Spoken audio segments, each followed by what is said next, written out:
अस्सलाम वालेकुम दोस्तों, आज 24 मार्च 2022 है और मैं मोहम्मद अकमल ख़ान 3-4 दिन के वक्फे के बाद आपकी खिदमत में हाज़िर हूँ।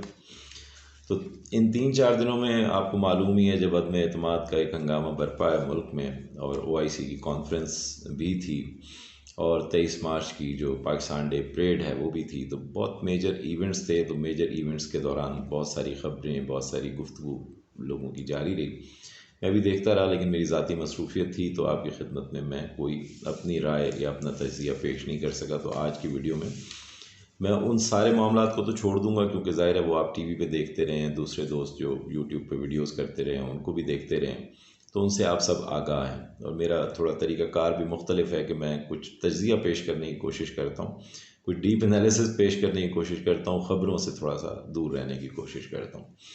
और वैसे भी आजकल ख़बरें किसी के पास हैं नहीं। इमरान खान साहब जो हैं वो ख़बरों को दबा के बैठे हैं, देखते हैं वो कौन सा सरप्राइज़ 27 तारीख को देते हैं।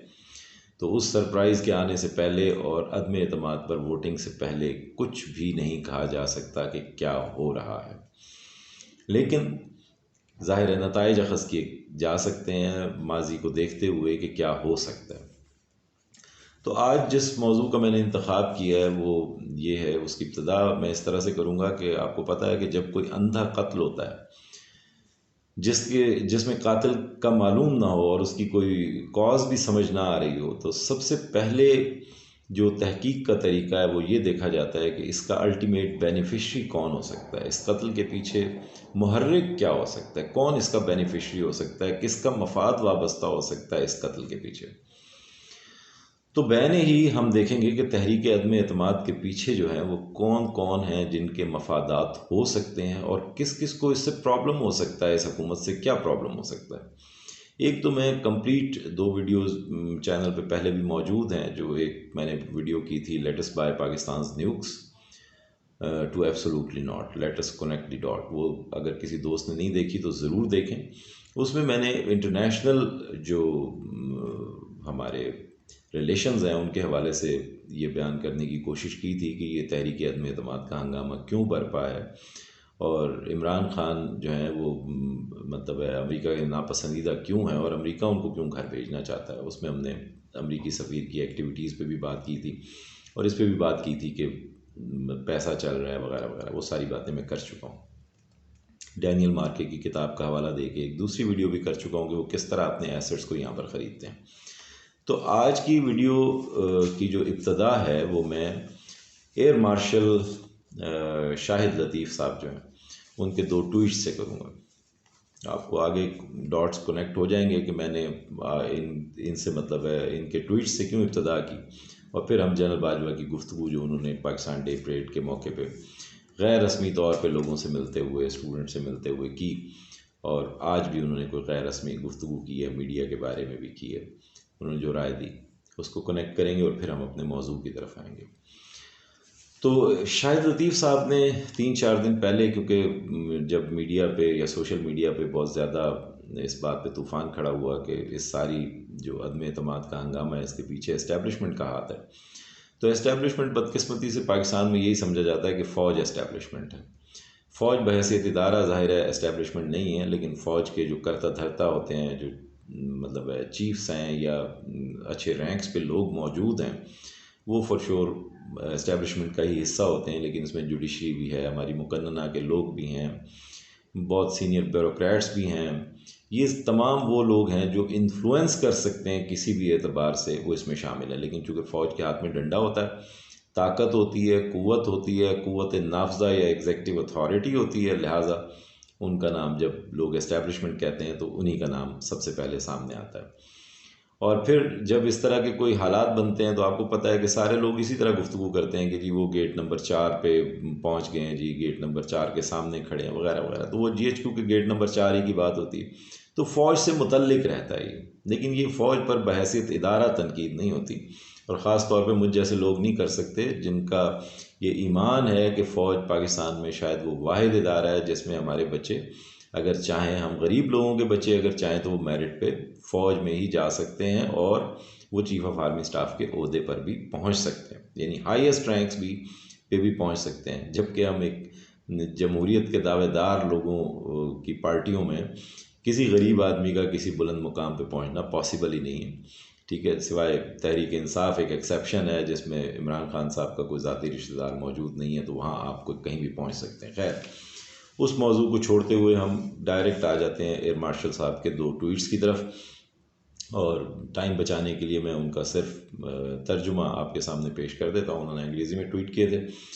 पहले ट्वीट में उन्होंने कहा कि रियासती इदारों को अपने झगड़े से दूर रखें, यानी ये उन्होंने मशवरा दिया है जो हमारे जैसे पॉलिटिकल वर्कर्स हैं, आम आवाम है, उनको मशवरा दिया है कि जनाब हमें ना घसीटें इसमें, रियासती इदारों को अपने झगड़े से दूर रखें। ये वो हैं जो पाकिस्तान की हिफाजत करते हैं, ना कि वो जो हर इलेक्शन से पहले अपने आप को बेच देते हैं। अगर हम एक आज़ाद कौम हैं तो इसी इदारे की वजह से हैं जिस पर आप तनकीद कर रहे हैं। पाकिस्तान जिंदाबाद, पाकिस्तान पाइंदाबाद, पाकिस्तान फर्स्ट। दूसरे ट्वीट में उन्होंने एक मशवरा दिया, मुफ्त मशवरा, हम जैसे पॉलिटिकल कारकुनान को, पॉलिटिकल पार्टीज़ को। उन्होंने कहा कि अपने अपने मंशूर दोबारा पढ़ें जो आपने अवाम के सामने पेश किए, और फिर अपने आप से सवाल करें कि क्या आपने किसी भी वादे की तकमील की, और अगर नहीं तो इल्ज़ाम, अपनी नाकामियों का इल्ज़ाम भी अपने आप को दें। पाकिस्तान किसी भी शख्स से ज़्यादा या किसी भी पॉलिटिकल पार्टी से ज़्यादा अहम है।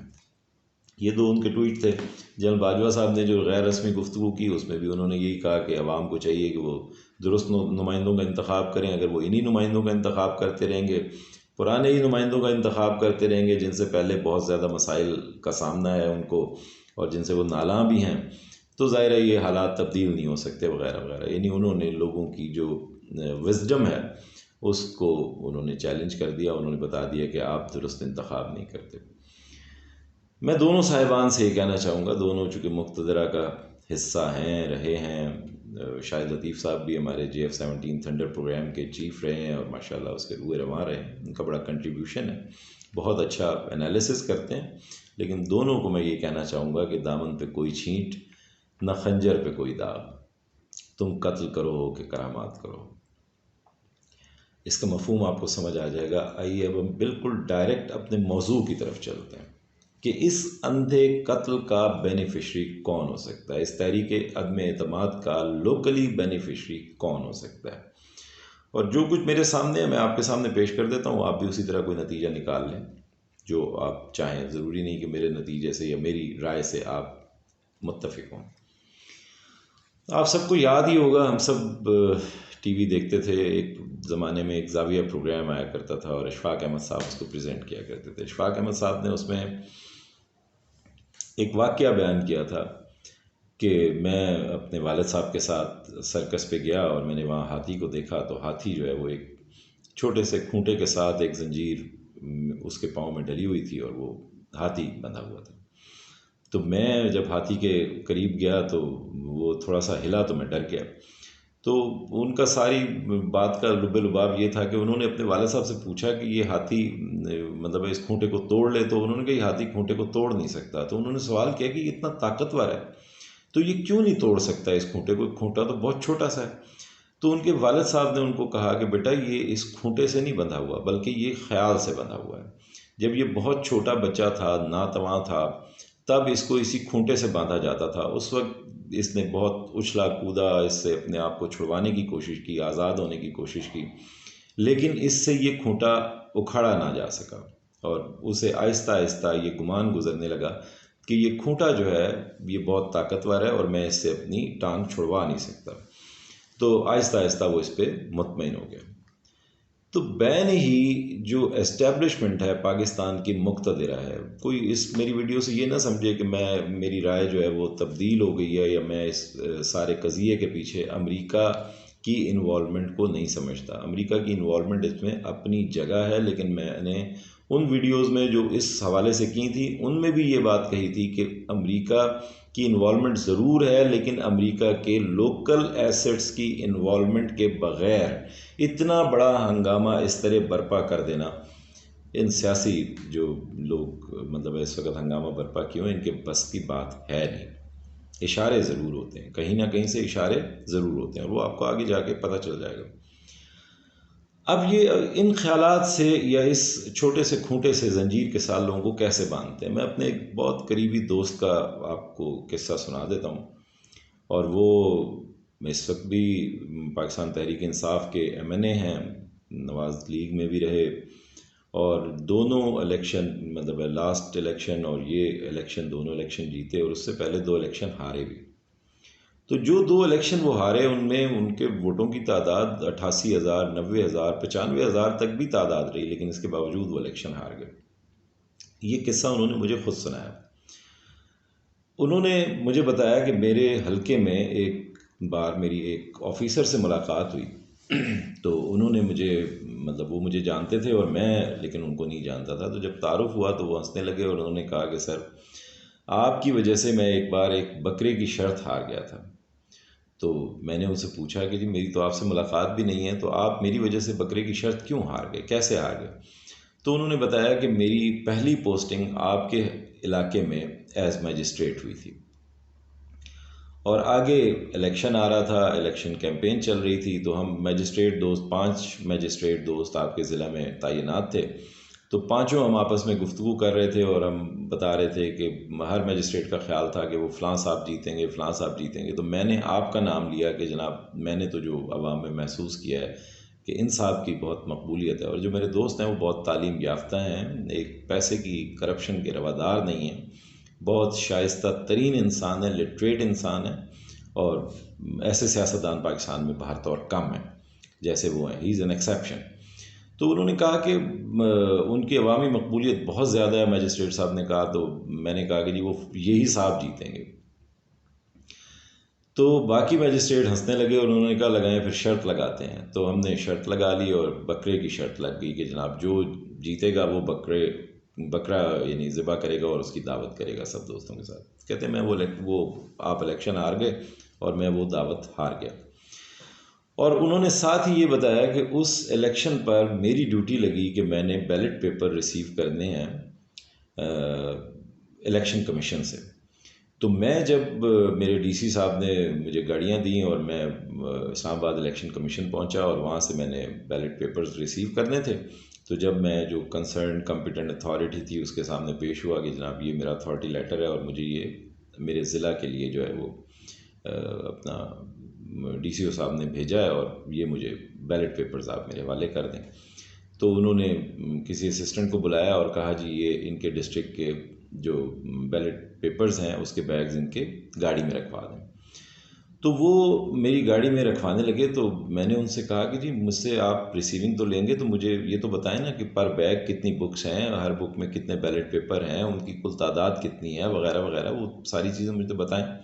तो कहते वो साहब जो कॉम्पिटेंट अथॉरिटी थे वो बहुत हैरान हुए और मतलब उन्होंने मुझसे पूछा कि तुम्हारे DC का नंबर क्या है। मैंने उनको बताया कि जी ये नंबर है। तो उन्होंने टिक टिक टिक टिक करके फ़ौरन डायल किया और PTCL से और उनको कॉल की और कहा कि किसको भेज दिया भाई तुमने बैलेट पेपर लेने के लिए। तो मेरे DC साहब ने कहा जी क्या हुआ है? तो उन्होंने कहा जी इनसे बात करें। तो ये कह रहे हैं कि जी मुझे जो है ना गिनवाएं और बताएं कि ये कुल तादाद कितनी है। तो वो कहने लगे कि मैंने DCO साहब ने मुझे कहा कि जी बस जो कुछ वो दे रहे हैं ना आप रिसीविंग दें और बस आ जाएं लेके। कहते खैर मैं खामोशी से ले गया, मैं तो जूनियर मोस्ट ऑफिसर था, मुझे तो नहीं पता था कि क्या तरीक़ाकार है, कैसे करना है। तो हम वहाँ पहुँच गए। तो वो कहने लगे कि आप यानी वो मेरे जो MNA दोस्त हैं उनको बताने लगे कि आप जो है कोई 4-6 हज़ार वोट से इलेक्शन जीत रहे थे। तो हमारे DC साहब ने कहा कि जी पांचों मजिस्ट्रेट जो नौजवान ऑफिसर्स थे उनको कहा कि रिटायरिंग रूम में बैठ जाएं और ये फ़लाँ साहब जो मेरे दोस्त के मुखालिफ उम्मीदवार थे उनके बारे में कहा कि उसको ये बैलेट पेपर्स हैं और ठप्पे लगाएं और बैलेट बॉक्सेस में डालें। बैलेट बॉक्स भी अंदर पड़े थे और वो ठप्पे लगाने लगे और उन्होंने कहा कि 12-13 हज़ार वोट कम अज़ कम आप लोगों ने 5 लोगों ने ठप्पे लगा के और डालना है।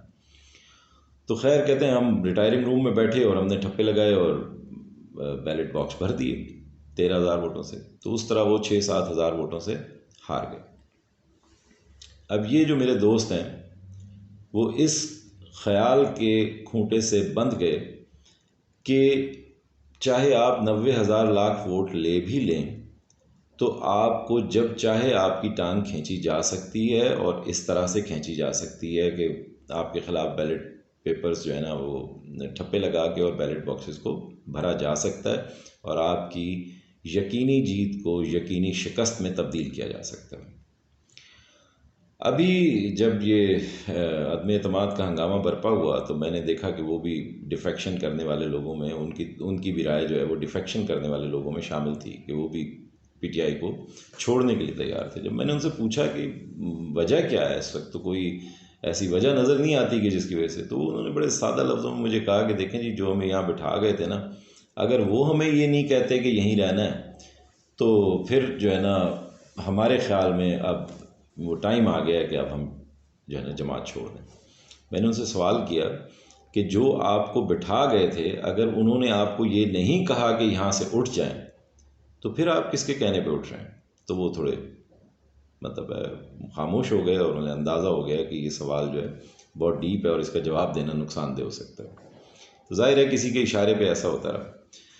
तो इस तरह एस्टेब्लिशमेंट जो है वो किसी को इस ख्याल के खूंटे से बांध देती है कि हमारी मर्ज़ी के बग़ैर तो कोई जीत ही नहीं सकता, और जो लोग हाथी की तरह ताकतवर होते हैं वो इस कमज़ोर से किले के साथ, खूंटे के साथ बंधे रहते हैं और बंध जाते हैं। और यही वो लोग होते हैं जो किसी भी हुकूमत को बनाने और हुकूमत को गिराने के लिए एस्टेब्लिशमेंट का चारा होते हैं। ठीक है, वो हुकूमतों को बताते हैं कि जनाब देखें, ये फ़लाँ फ़लाँ साहब को हमने आपके साथ खड़ा किया तो आपकी हुकूमत बन गई, और फिर जब वो चाहते हैं तो उनको वो हिला भी सकते हैं। ज़ाहिर है अभी भी कुछ ऐसा ही मंजरनामा है, क्योंकि इत्तेहादियों की अभी तक इत्तेहादियों का ऊँट जो है वो किसी करवट बैठ नहीं रहा। और ये इत्तेहादी वो हैं जो सारे जहान को पता है कि एस्टेब्लिशमेंट के इशारे के बग़ैर, पिछली वीडियो में भी मैं कह चुका हूँ, ये वॉशरूम तक नहीं जाते। तो ये कैसे हो सकता है जो वॉशरूम तक भी उनके इशारे के बग़ैर ना जाएं, वो एक मुंतखब हुकूमत को गिराने के लिए जो है वो तैयार हो जाएं? ऐसा पॉसिबल नहीं। तो इसलिए हम अब आखिरी बात की तरफ मैं आऊँगा कि इस वक्त मतलब एस्टेब्लिशमेंट ऐसा चाह क्यों रही है। यानी पाकिस्तान की असल मुक़्तदिरा जो है वो, मैंने आपको पहले कहा कि इसकी अल्टीमेट बेनिफिशरी मुझे नज़र आती है। क्यों? इसलिए कि अब ये जो किला है, जो खूंटा है, जिसके साथ ये इस ख्याल के साथ लोगों को बांध दिया करते थे कि आप हमारी मर्ज़ी और मंशा के बग़ैर जीत नहीं सकते, उस खूंटे को इमरान खान साहब उखाड़ने जा रहे हैं। वो कैसे, वो मैं आपको समझा देता हूँ। अभी आप ख़बरों में सुन रहे होंगे, बहुत सारे दोस्तों की आपने यूट्यूब पे चैनल्स पे वीडियोस भी देखी होंगी, उनमें भी आपको इस बारे में पता चला होगा, यकीनन पता चला होगा कि पाकिस्तान की जो असल मुक़्तदिर है उसने बिल आखिर न्यूट्रल ना रहने का फ़ैसला कर लिया। और न्यूट्रल ना रहने का फ़ैसला कैसे किया है? उन्होंने कहा कि जनाब हम अपनी न्यूट्रलिटी शो करते हुए अपोजिशन और हुकूमत को साथ बिठा देते हैं और फैसिलिटेशन कर देते हैं कि वो किसी एक नतीजे पे पहुंच जाएं ताकि यह हंगामा जो है ख़त्म हो जाए। तो वो नतीजा क्या है? अपोजिशन के मुतालबात क्या हैं? यानी बिठाएंगे कैसे और क्या करवाना चाहेंगे जी? अपोजिशन के मुतालबात क्या हैं? अपोजिशन का मेन मसला और मेन मुतालबा यही है कि कोई अर्ली इलेक्शन हो जाए ताकि वो इलेक्शन में जा सकें। अच्छा जी, अर्ली इलेक्शन क्यों चाहिए? कौन सी ऐसी उफ्ताद आन पड़ी है जिसकी वजह से अर्ली इलेक्शन चाहिए? अर्ली इलेक्शन इसलिए चाहिए कि कानून साजी हो चुकी है और आपको पता है कि इलेक्ट्रॉनिक वोटिंग मशीन्स आ रही हैं, तो लिहाजा मजिस्ट्रेट तो मौजूद नहीं है जो 5 मजिस्ट्रेटों को कोई भी डीसी अपने रिटायरिंग रूम में बिठा के ठप्पे लगवा देगा, या आखिरी पहर रात के जब इलेक्शन कोई हार रहा होगा, कोई ख्वाजा आसिफ, तो वो जनरल बाजवा साहब को फ़ोन कर देगा और वो मतलब उनका ख्वाजा आसिफ का बयान रिकॉर्ड पे है, मुझे कुछ बताने की ज़रूरत तो नहीं, आप सब ने सुना हुआ है। और फिर वो हारते हारते अचानक जीत जाएंगे। फिर अचानक रात को 2 बजे IVR सिस्टम बंद हो जाएगा और फॉर्म 45 वगैरह नहीं मिलेंगे, और फिर 2 घंटे के बाद वो चालू हो जाएगा और इमरान खान साहब एक सादा अक्सरियत की तरफ बढ़ते बढ़ते उनकी टांग को खींच लिया जाएगा, और फिर चंद इत्तेहादियों को साथ लगा के और इस तरह के उड़ते हुए आज़ाद पंछियों को, जिनको इस किले से, इस खूंटे से बांध दिया गया, इस ख्याल से बांध दिया गया कि वो एस्टेब्लिशमेंट की मर्ज़ी के बगैर जीत ही नहीं सकते, उनको साथ शामिल कर दिया गया और फिर बता दिया गया और फिर लोगों में एक हवा उड़ा दी गई, जनाब सिलेक्टेड है। तो इस तरह से ये सिलेक्शन होती है।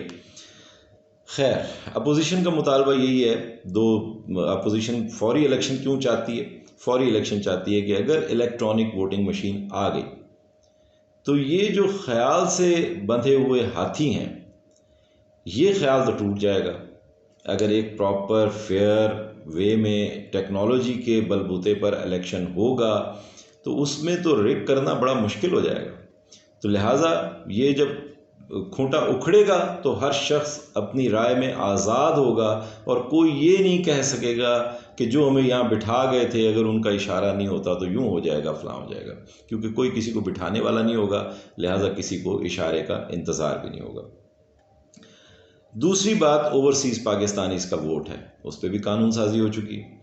अगर ओवरसीज़ पाकिस्तानीज़ के वोट भी पड़ जाते हैं तो इस वक्त हर अंधे को भी नज़र आ रहा है कि इमरान खान साहब कितनी बड़ी अक्सरियत से जीत सकते हैं। और इमरान खान साहब अगर सादा अक्सरियत भी ले आए, दोनों ऐवानों में उनको नेक्स्ट इलेक्शन में सादा अक्सरियत भी मिल जाती है, तो वो किस किस्म की कानून साजी कर सकते हैं ये सबको बहुत बहुत बखूबी अंदाज़ा है। तो पाकिस्तान की जो असल मुक़्तदिरा है उसके हाथ से इक़्तिदार निकलता हुआ नज़र आ रहा है। तो उसके जो करता धरता है वो अब फैसिलिटेटर बनने की कोशिश कर रहे हैं। और फैसिलिटेशन ये है कि जी इमरान खान साहब किसी तरह किसी अर्ली इलेक्शन पे मान जाएं और कुछ लो कुछ दो की पॉलिसी, यानी वो किसी तरह जिस पे कानून साजी भी हो चुकी है, ओवरसीज़ पाकिस्तानी इसका मसला खड़ा ना करें, उनके वोट को छोड़ दें और ईवीएम को छोड़ दें, जो इलेक्ट्रॉनिक वोटिंग मशीन्स हैं उसको छोड़ दें। तो बस अर्ली इलेक्शन मतलब सितंबर अक्टूबर तक करवा लें तो ना फजलुर रहमान साहब को कोई मसला है, ना जरदारी साहब को कोई मसला है और ना ही नवाज शरीफ और शहबाज शरीफ को कोई मसला है, क्योंकि उन्हें पता है कि इस इलेक्शन को वो बातौर मैनेज कर सकते हैं। और पाकिस्तान की मुक़्तदिरा को भी पता है कि वो उड़ते हुए पंछियों को किस तरह अपने जो दड़बा है उस तक ला सकते हैं और आराम से बंद कर सकते हैं, जब चाहें किसी हुकूमत की टांग खींच सकते हैं। इमरान खान साहब ने ज़रा मुख्तलिफ फ़ैसला किया। इमरान खान साहब ने जैसे अमेरिका को एब्सोल्युटली नॉट कहा है, पाकिस्तान की असल मुक़्तदिरा और ये जो फैसिलिटेटर हैं जो इस तरह के मज़ाकरात करवाने की जिन्होंने कोशिश की, उनको भी साफ इनकार कर दिया है कि मैं आखिरी वक्त तक लड़ूंगा, नतीजा जो भी निकले, लेकिन आई एम ए वॉरियर और he is a warrior no doubt.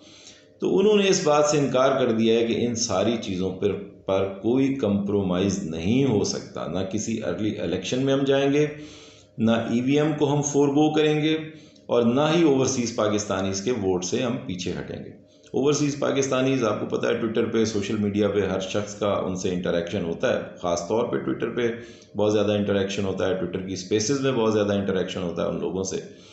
वो लोग बहुत जज्बाती हैं क्योंकि वो बाहर रहते हुए उन्होंने पहली बार पाकिस्तानी होने के हवाले से अपने आप को एक काबिल फ़ख्र कौम महसूस किया है।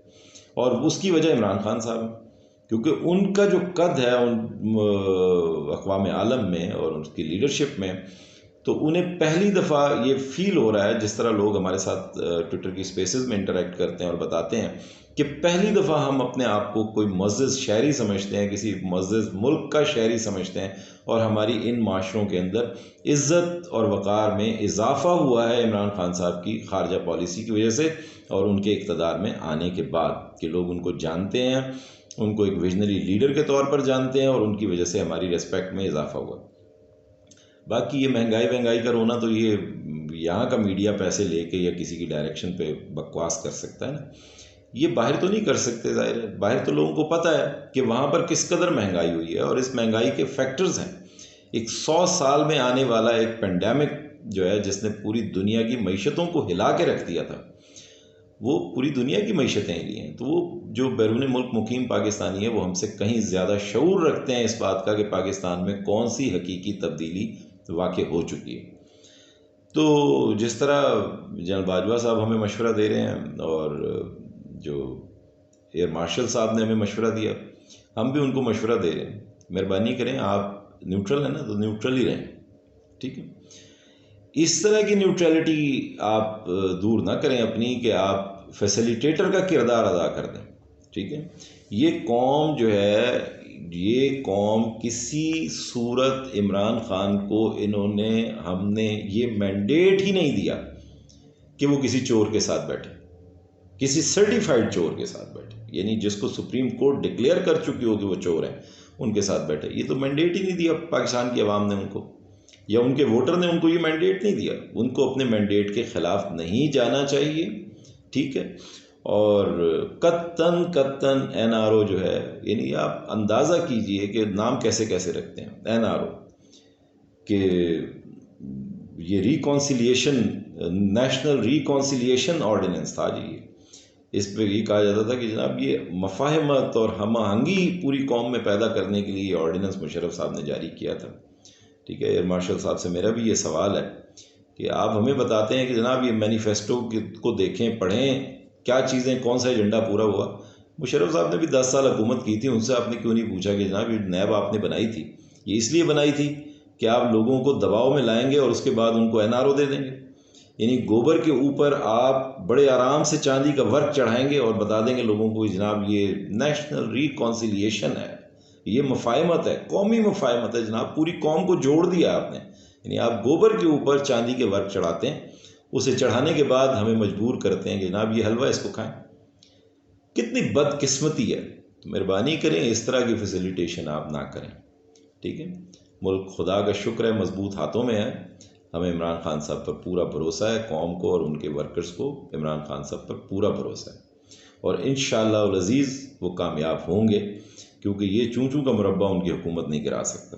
ठीक है, ये इस कदर नाअहल लोग हैं कि ये आपको एक्सपोज कर जाएंगे सिर्फ, बाकी ये आपको कोई फेवर नहीं कर सकते। ये मैं आपको बताना चाहता हूँ, पाकिस्तान की असल मुक़्तदिरा को बताना चाहता हूँ। तो दोस्तों से बस आज की वीडियो में सिर्फ इतना ही। ये बहुत सारी चीज़ें मिक्सअप हुई थी, तो मैंने कहा ये जो मैंने नताइज अख़ज़ किए हैं वो मैं आपके सामने पेश कर दूँ।